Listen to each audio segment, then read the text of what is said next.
Assalamu alaikum. Assalamu alaikum. Hoş geldinglar. YouTube kanalıma hoş geldinglar. İsmim Gülay Maqsud. Kanadadan turib so'zlayapman. YouTube kanalimga kelishinglarni umid qilaman. Har bir qatimliq videomda davet etaman ku. Bugün kechlik piyoda sayliga chiqqach bu videomni ishildim. Videomniki temasidan o'zinglar bildinglar. Thank you America deyish to'g'ra. Thank you Donald Trump deyish xato. Xato deblam tushdim. Amerikadagilar achchig'inglar kelib ketmasin. Avval bir gaplarimlarni anglab beqinglar. Hammamizga ma'lum bo'lgandek, Uyg'ur kishilik huquq qonun loyihasi ma'qullangandan keyin, ya'ni rasmiy qonun bo'lgandan keyin biz hammamiz intayin xush bo'ldik. Butun dunyo bo'yicha hammamiz o'zaro bir-birimizni tabrikladik. Hatto vatan ichidagi Uyg'ur xalqimizga muboraklar bo'lsin deyishdik.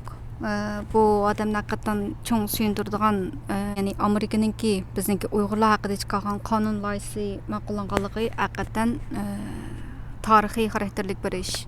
Yana bir qatam Amerikaga rahmat deymiz, ammo Donald Trump prezidentga rahmat deyishninki o'zi menimcha bu sal ahmoqonlik dedim. Birinchi kunilam Donald Trump imzo qo'ydi degan kunilam bizningki Amerikadagi Uyg'ur qarindoshlarimiz Oqsaroyniki oldiga berib o'zimizniki rahmatini bildirish uchun Amerikaga rahmat etish yuzidan bayroqlarimizni ko'tarib bu yerda rahmat etish xarakterdagi bir kichkin bir namoyish bo'ldi. U intayin yaxshi bo'ldi deb qarayman. Hatto yomg'ir yog'ayotganligiga qaramay o'sha yerga chiqib o'zimizniki qanchalik xush bo'lganligimizni, Amerikaga qanchalik minnatdorligimizni bildirganligimizni shunday shu usul bilan minnatdorlik bildirganlikning o'zi intayin yaxshi ish. Endi shu namoyishning orasida men anglab qoldimda thank you President Trump deb vaqirgandan keyin menga sal g'alita bilindi.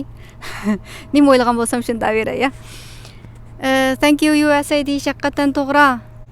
Bizningki u qonunninki ma'qullanishi Amerikadagi 400 dan ortiq o'sha kongressmenlarniki o'shlarniki tirishchanligi, o'shlarniki xizmati bilan Donald Trumpniki oldiga imzo qo'ydi bo'ldi. Hatta u imzo qo'ymagan taqdirdami u 10 kundan keyin avtomatik holda qonun bo'lib ketadi.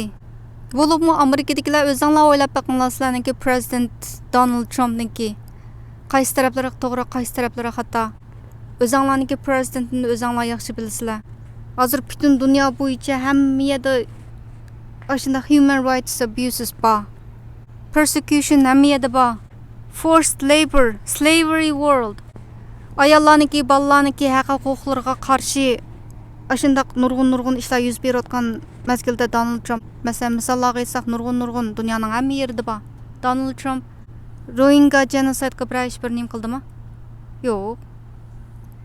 Suriyada, Iroqda qanchalagan urushda qanchalagan bolalar o'lib ketdi. Donald Trumpniki qo'li bormi, yo'qmi? Eronda bir ayol faqat yog'liqini beshidan elib o'tganligi uchun 30 yillik qamoq jazosiga hukm qildi. Uningga bir ish qildimi? Biz yillardan beri da'vatimiz million xalqimiz shunday solib oldi, shunday o'lib ketib boradi concentration camplarda deb arz qilyapmiz, shikoyat qilyapmiz, yo'q anlatamiz. Donald Trump bir nim qildimi? 400 dan ortiq kongressmen hammasi ABLga sign qilib oldiga olib borgan chaqda 10-kuni eng oxirgi kuni ananikin dal Donald Trumpniki boshqa ishlari o'tirg'i chiqqan xabarlardan keyin yana dal shu kunning o'zida apla u qonun loyihasiga imzo qo'yganligini bildirdi. O kundagi xabarlarga qarasam, ya'ni Donald Trump shu belga imzo qo'ygan kuni xabarlarga qarasam nima debdi desa, Donald Trump o'ziniki re-electionda yengib chiqish uchun Xi Jinpingdan yordam so'ragan ekan. Men buni tamoman mumkinchiligi bor deb qarayman. Nima desa, hokimiyat uchun, huquq uchun, shu siyosiy manfaat uchun, hatto o'ziniki dushmani bo'lgan taqdirda manfaat keladigan ish bo'lsa, dushmandan yordam so'raydi. Bu tamoman mumkinchiligi bor ish deb qarayman uni. Tarixda nurg'un ishlar yuz berib o'tgan. Bu hokimiyat degan narsa odamni shunday qilqi saltanat urusiga tushgan nim deymiz. Xi Jinping bir taxtga chiqib oliblar, mana tushkizgan mayotda hech kimni shu umrvoyat shu diktator shunda shu umrvoyat taxtda o'tirman deydi. Uningdan boshqa bir muncha diktator davlatlar bor. Bir taxtga chiqib olsam, u huquq manfaat degan hammani qilg'izdi. Tarixda turklarningki tarixi, Osmonlarningki tarixiga qarab baqsaq, Sulton Sulaymon o'ziniki o'g'lini o'ldirib o'tgan. Şahzadə mənə ihanət qıldı deb özününki oğlunu öldürgüzətkən. Onundan keyin Kösəm Sultan mu yəni şu saltanat üçün dövlət, hakimiyyət, dünyanı yönetimen deb özününki öz farzandini bir ana öz farzandini o'limga hukm qilgan, idamını öz bergan. Əmdi President Trump yana qaytadan electionda yana yengib chiqman deb Xi Jinpingdan yordam so'rashi tamamen mümkün bo'lgan ish. Onundan o'ta anlig'ini meniki ochig'im keldig'ini qanaq bo'pti deysanglar, o'sha xabarni o'zini o'qib baqsanglar bo'ladi. Men Facebookga yo'llab qo'ygandim. Boshqa yerlardan bor. Erkin Sidiq apanninki Facebook betiga qarab baqsanglar bo'ladi. Twitterga chiqib qarab baqsanglar, Twitterda shunda qizib ketdi Donald Trumpninki qaytadan elqi kimninki ishdan bo'shatilishi va uninki bir muncha bir narsalarni e'lon qilishi, kitobininki e'lon qilinishi bilan hatta Xi Jinpingninki shunchalar yuraginiki yo'g'allab ketib, ashundaq million xalqni so'lig'idek concentration camplarniki qo'yishiniki orqada Donald Trump o'ylab yaqinlarchi. Balkim rostdir, balkim yolg'ondir.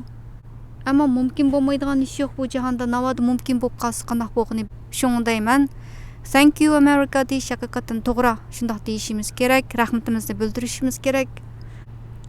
Amerikaga minnatdorligimizni bildirishimiz kerak. Ammo u prezidentga rahmat deb baqirganlikniki o'zi xuddi vatan ichidagi xalqimiz o'zimizniki farzandlarini, ota-onalarini yoki o'sha urug' tuqqanlarini o'sha lagerlarga olib kelsa, yana partiyaga rahmat deb yurgandan hech qanday farqimiz yo'q bo'lib qoladi. Hozir biz erkin dunyoda yashab, nimaning to'g'ri, nimaning xato ekanligini bilib turibmi, yana gap qilmay, yana President Trumpga rahmat desa, bizniki concentration camplarniki ichidagi ota-onalarimizni tutquzgan, urug' tuqqanlarimizni million sulib olgan ashundaq bir ishlarga oq terek bo'lib bergan bir odam uchun, bir shaxs uchun rahmat deyishniki o'zi. Haq anglsam ko'zim kulmamdi undaq desak, shunga to'g'ri gapniki o'zi thank you America. Thank you America deb chiqish tamamen to'g'ri, shuna chiqishimiz kerak. Bo'pti, rahmatimizni bildiraylik. Ammo uning ichida orlab thank you President Trump deyishniki o'zi bir ahmoqonlik bo'lib qoldi. Yana bir qatim desam, yana shu. Meniki deb qo'ymoqchi bo'lganlarim gapim shu, o'zimniki o'ylaganlarim shu. Kunim o'ltirib bo'ldi. Bu gaplarni anglab, ochig'inglar kelib ketmasin, siyosiy aralashibdi. Kanada turib, Kanadaniki gapini qilmaynin bu. Amerikaning kishilarga aralashib oldi demanglar. Har kim so'zlaydi o'ylig'ini. So'zlanglar, sizlarmi chiqib o'ylig'inglarni danglar. Daplik yavatman YouTube'ga chiqib so'zlanglar deb yurgili xeyli zamonlar bo'lib qoldi. Bu o'zimniki o'ylig'ini. O'zim Kanadada yashayman, Kanada to'g'riliq turmushni mushadagi uchurlarni ko'pchilik yetkazman deb bu YouTube kanalini ochgan keyin bora-bora o'zimniki aktivizmniki o'zgartirib oldim. Shu ko'pchilik bilan shunday paranglashish jarayonida inkas edishlar orqali degandek shu o'zaro fikrlashsak, o'zinglarniki o'ylig'inglarni o'tirib qo'ysanglar tamamen bo'ladi. Bugungi temam shu. Donald Trumpga rahmat degan gapga men qarshi. Amerikaga rahmat desaq bo'ladi. Amerika shu kongressmenlarininki, Amerika xalqininki, Amerikadagi bir davlatninki shuni o'tirg'i chiqib qonun qilib ma'qullatishi tarixiy o'zgarish, tarixiy ish. Endi Donald Trumpninki u ishga yana ko'z yumishi, savdo manfaati uchun yana u embargo yurgizib, bu Xitoy hokimiyatiniki ustidagi shu bevosita javobgarligi bor bo'lgan chunjonga o'xshash kishilarni jazolashni keyniga tortishi bizniki rahmat deyishimizga arzimaydi. Amerikaga rahmat aytaylik. Thank you America deymiz. Not thank you Trump. Ana bo'lsa bugungi parangam mushunchalik bo'lsin. Kashlik piyoda sayliga chiqish bu videomni ishladim. Ko'pchilik fikr bersanglar bo'ladi. Abon bo'lganlar abon bo'ling. Naq maydon suhbatlarida o'zaro paranglashsak bo'ladi. Pat naq maydon qiladigan bo'lib qoldim. Bugun taloqqa chiqib piyoda mang'ash bu videoni ishladim. Yoqtirishinglarni umid qilaman. Va xayr xo'sh. Xo'shamsa. O'shunchalik bo'lsin. Oxirida mening gapimdan boshqa yana bir faoliyatchi Arslan Hidayetning gapini anglab yaqinlar mush to'g'riliq. Assalomu alaykum qarindoshlar. Shu to'g'ri deysizlar.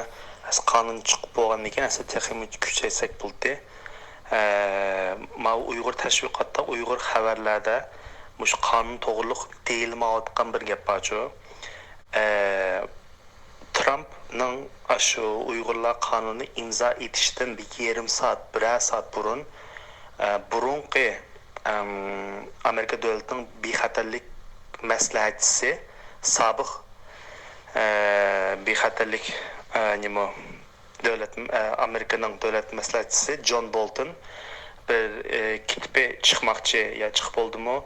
Şunun da Wall Street Journal'da muşu nah muşta çağda öken kişili Trump muşu lager Xi Jinping'nin lagerla toğırlıq şu Xi Jinping'nin qollığını muşu 300 yılının yaqı Xi Jinping en yaxşı lider boğunu Tiananmen vakasının 15 yılını aldırı boğunu insan hakları toğırlıq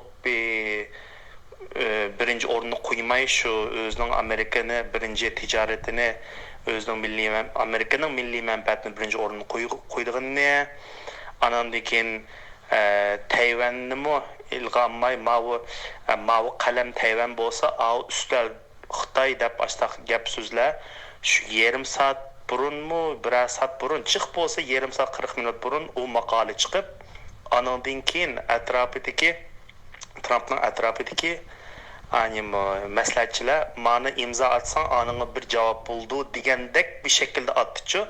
Yani isteyerek atkan yeri yok. Şu bunda bir peytdə biz teximi yüksek bulduk. Kanun var mı? Var. Ama Amerika devleti vakti gelgince kançın küçüğüydü Xudayım bildi. Şununla Şangan Tibet'nin nimisidek onda küçüğünü yok bu kanunda çoğu. Lekin bizning Uyghur təşviqatda vay Trump aliləri də maqtab pop ketdik, lekin əsli Trump'la heç əlaqəsi yox. Onu atsı mı atatdı, atması mı atatdı. Keçikdirib o kitabның o burunqi sabiq ministerlik degan sözlər bilan aştaq burun aşı nəq bir yıldan aldıda Trump muşu lagerla qollaş toğırlıq gap sözlər o'tirg'i chiqqashqa ma qonuni meni atqan bo'ldi.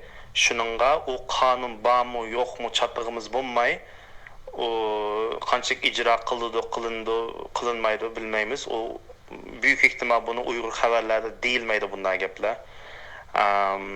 Hem değil miydi? Bu bugün tartışıp atkan işler. Şununla teximi küçüşümüz gerek. Mesela abay degendek mi konsulxandaki nimler bolsun. Mesela ökendeme video çıkardım. Muş nim toğırlıq. Muş çaş toğırlıq. Muş çaş toğırlıq çıkarsam bazı qeynaşlar fikir körsətdi. Muş Xitayның jaçiçini yasavatqan, jaçiçini nima Xitaydan akavatqan Instagram sayfaları bakmış. Twitter sayfaları bakmış, Facebook sayfaları bakmış. Aşı videonu, aşı makale, aşı çaş toğırlıq makalelerini, aşı makale ve videolarını şu yerge hem bekleyip koysak da biraz fikir verdi. Şunu mu kıssak buldu. Kıldıgan işçi qeynaşlar. Lekin hazır xuddi kanun çıkıp biz müstakil bop bolgandek, zulüm tökkendek bir hukm berip koydu. Men neçe vaqtın yaqı şu Amerika'daki diplomat deyimiz, stratejiya nimleri deyimiz bek bir pozitif gap anlamadım yani ulardan. Gap şu qanchalik icra qılındı inşallah yaxşı bular, lekin biz pasiyib qalsaq Xitay degan terrorchi YouTube kirsam qaytadan terrorchilik to'g'riliq Uyg'urlar terrorchidir degandek tweetlarni aytib YouTube videolarni chiqarib degandek qasta bo'yatdi. Shuningga bizde müstakil bo'g'inimiz yo'q, bizde erkinlikka erishganimiz yo'q. Bu narsa tüngün imzalandı, isteyerek imzalangan bir narsadek emas. Tədqiqatçılar başqalar fikri bo'yicha shuningga yani özümüz xo'sh qilib muborak bo'lsin, congratulations degan bilan yana qilgan nurg'un ishlar bor qeynaşlar. Buldu qeynaşlar, ikki qizga gaqim keldi. Allohga emanet, ish qilayli. Assalomu alaykum va rahmatullohi va barakatuh.